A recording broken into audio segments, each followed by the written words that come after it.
Hi guys, I am Sam. I'm back with the new video. So guys, I just made a performance report for the last week. तो इसमें मैंने वो सभी stock mention किए हैं जो मैंने लास्ट वीक में दिए थे, और वो स्टॉक भी हैं जो प्रीवियसली जो कॉल्स हमारी ओपन चल रही थी, मतलब कि वो प्रॉफिट में थी बट उनके टारगेट वगैरह अचीव नहीं हुए थे। तो उनमें से दो तीन के टारगेट दिस वीक अचीव हो गए हैं। चलो हम परफॉर्मेंस रिपोर्ट पे चलते हैं, उसमें मैं आपको डिटेल में बताऊँ। तो गाइज, एक मैंने आपको ये जो तीन कॉल्स हैं ये पहले की हैं। स्टरलाइट टेक, तो इसने पहले 285 का हाई बनाया था और इसका 315 का मैंने टारगेट दिया था, तो 300 का इसने आज लगा दिया है हाई। तो ऑलमोस्ट अपना टारगेट अचीव है। और 100 आपको पहले बोला हुआ है कि ये जो यहाँ पे रिटर्न होती है ये पर 100 शेयर है, कि अगर हमने 100 शेयर लिए तो पर 100 शेयर हमें कितना पैसा बना। तो स्टरलाइट टेक में हमें बना 4000।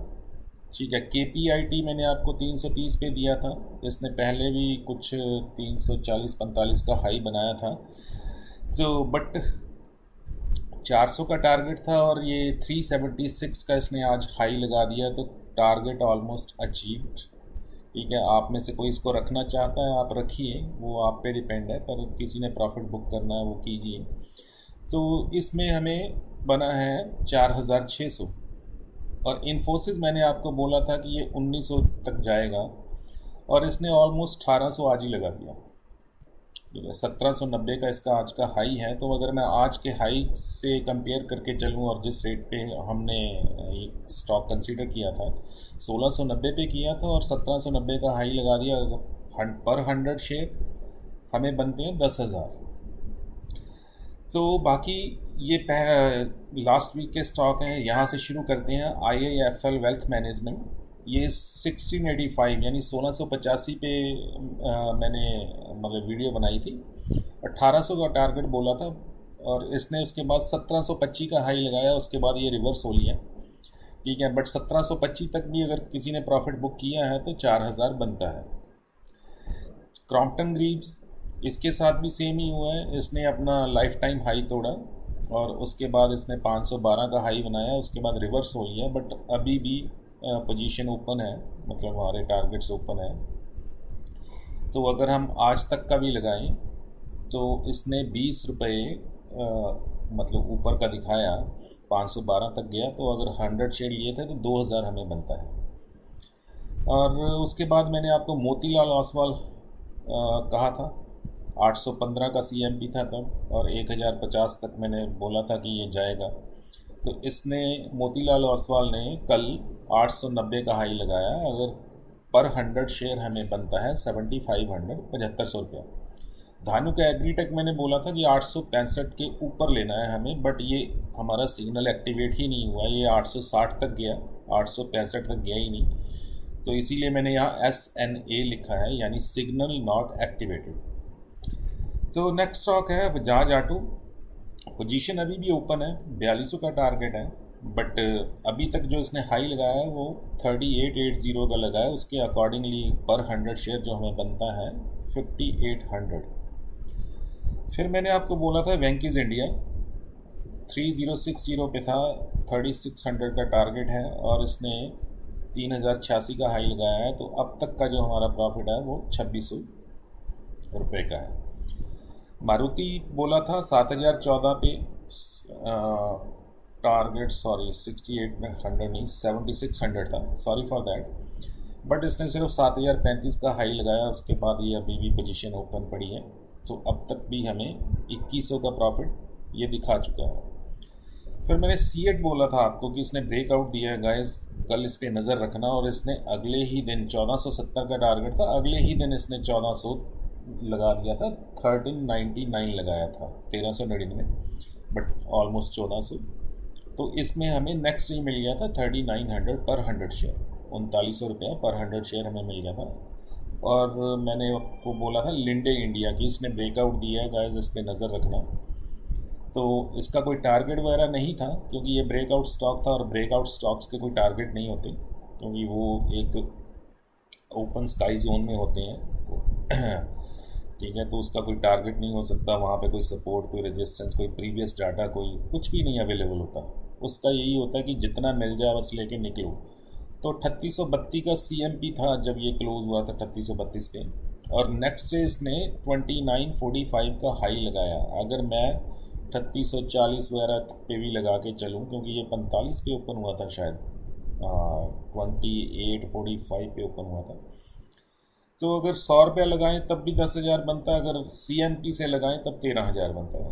तो गाइज़ ये थी हमारी परफॉर्मेंस रिपोर्ट, और इसका जो टोटल हमें बना है वो 59,500 एक वीक का प्रॉफिट है, और जिनमें से 3 पोजीशन जो थी वो प्रीवियस पोजीशंस है, ठीक है। बट एनीवे फिर भी हमें अराउंड 60,000 ए वीक। तो गाइज़ इसे कहते हैं रिसर्च, इसे कहते हैं टारगेट्स, इसे कहते हैं कि डाटा को रीड करना।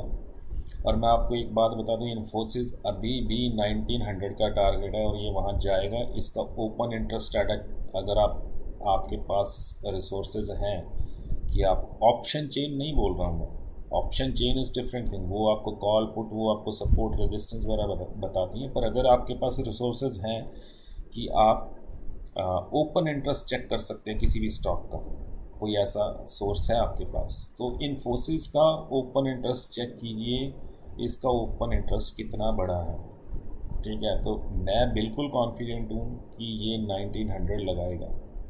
1800 तो लगा ही दिया है, ठीक है। मे बी नेक्स्ट वीक में ये 1900 भी लगा दें। एनीवे, तो ये थी हमारी परफॉर्मेंस रिपोर्ट गाइस, ठीक है। बड़ी मेहनत लगती है स्टॉक्स ढूंढने में, उनका डाटा कलेक्ट करने में, ठीक है। 2-2, 3-3 घंटे रिसर्च करने के बाद डिफरेंट वेबसाइट्स पे जाके डाटा कलेक्ट करके उसको रीड करना, उसके बेसिस के ऊपर टारगेट्स निकालने, इन सब में बड़ी मेहनत लगती है। तो गाइस मेरी एक्सपेक्टेशंस आपसे सिर्फ यही हैं कि आप वीडियो को लाइक कीजिए और शेयर कीजिए और मेरे चैनल को सब्सक्राइब कीजिए, ठीक है। और मैं आपसे कुछ नहीं चाहता, ये सब आपको मैं जो भी प्रोवाइड कर रहा हूँ इन्फॉर्मेशन, ठीक है, ये सब फ्री ऑफ कॉस्ट है। हाँ, कुछ स्टॉक्स हैं जो मैंने अपने प्राइवेट क्लाइंट्स को दिए थे और उन्होंने उसमें से एक तक AEI, ठीक है, उसने बहुत अच्छा परफॉर्म किया है। जस्ट फॉर एन एग्जांपल, मैं आपको सारा डिस्क्लोज नहीं कर सकता। तो वहाँ भी मेरे अपने जो प्राइवेट क्लाइंट्स हैं वो उनका अच्छा पैसा बन रहा है, मैं खुद का अपना अच्छा पैसा बना रहा हूँ। बट ये जो मैंने फ्री में आपको रिसर्च प्रोवाइड करवाई थी, उसमें भी आप देखिए एक वीक में 50,000 गाइस कहाँ बनते हैं, ठीक है। स्टॉक्स ढूंढने फिर मुझे नहीं लगता कि स्टॉक मार्केट में कोई एवरी वीक पैसे बना रहा है, ठीक है। आपके एक वीक बनते हैं, दूसरे वीक में शायद नहीं बनते, या हो सकता है जो प्रीवियसली बने थे वो लॉस में चले गए, ठीक है। तो गाइस मैं हर चीज़ आपके सामने रखता हूँ और everything is in front of you, ठीक है गाइस। सॉरी फॉर दैट, वो पता नहीं क्या हो गया था। तो सब कुछ मैं परफॉर्मेंस रिपोर्ट बनाता ही इसलिए हूँ, लोग स्टॉक रेकमेंड कर देते हैं, गायब हो जाते हैं। चलते भी होंगे, मैं नहीं कहता उनके दिए चलते नहीं होंगे, बट द थिंग इज़ कि यार दिया था तो ये पड़ा है उसका रिजल्ट। स्टॉप लॉस हिट हुआ है तो हुआ है, और स्टॉक चला है तो चला है, ठीक है, उसमें कोई डाउट नहीं है। स्टॉप लॉस हिट होते हैं, हम मार्केट के खुदा तो नहीं है ना गाइस, ठीक है। एक रिसर्च है, करते हैं, डाटा कलेक्ट करते हैं, डाटा के बेसिस पे सब डिसीजन लेते हैं कि ये स्टॉक कहाँ तक जा सकता है, कहाँ तक नहीं। और वो समटाइम वो डाटा जो होता है वो वो भी गलत साबित हो जाता है। तो स्टॉप लॉसेस भी हिट होते हैं, बट द अल्टीमेटली पैसा बनना चाहिए। स्टॉप लॉस हिट होने के बाद भी अगर आप प्लस में हैं, ठीक है, अगर आपके 10 में से 2-3 पोजीशंस के स्टॉप लॉस हिट भी हो गए, nothing to be worried about, because 7 position में तो आप पैसा बना के निकले हैं ना, ठीक है। तो गाइज यही चीज़ होती है कि अल्टीमेटली आप प्लस में होने चाहिए, ठीक है।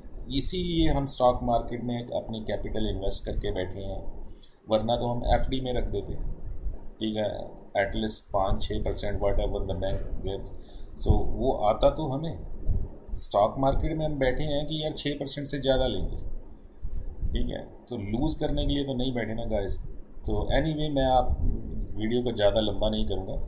द थिंग इज़ कि ये सब कुछ आपके सामने आप देख सकते हैं, और अगर आप कन्विंस्ड हैं कि हाँ रिज़ल्ट्स मिल रहे हैं, अच्छे मिल रहे हैं, तो गाइस बस मेरा चैनल और ये वीडियोस दूसरों के साथ शेयर कीजिए। आपको ये सारी की सारी इन्फॉर्मेशन इन फ्यूचर भी ऐसे ही फ्री ऑफ कॉस्ट मिलती रहेगी। बट द थिंग इज़ कि यार मोटिवेट करने के लिए वीडियोस देखा कीजिए, शेयर किया कीजिए, ठीक है।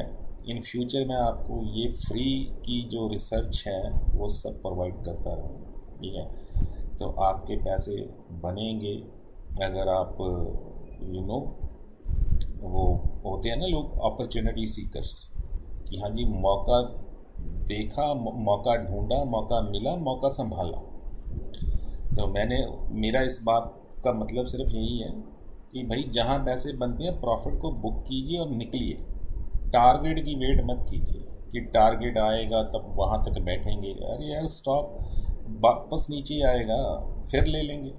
हमने शादी थोड़ी करनी है शेयर से कि एक बार ले लिया अब छोड़ना नहीं है, ठीक है। कोई 7 फेरे नहीं लिए हमने उसके साथ। तो बस जहाँ पे आपके 4 पैसे बन रहे हो, 2% 5%, जो स्विंग ट्रेड होती है ना गाइस, ये 5-7% के लिए होती है। या जैसे इन्फोसिस का मैंने कहा 1900 तक जाएगा, ये चलो ठीक है वहाँ तक जाएगा। बट बेसिकली देखें जहाँ 3 से 5% मिल रहा है ना, निकलिए, अपनी कैपिटल को फ्री कीजिए ताकि आप नेक्स्ट स्टॉक में एंट्री ले सकें।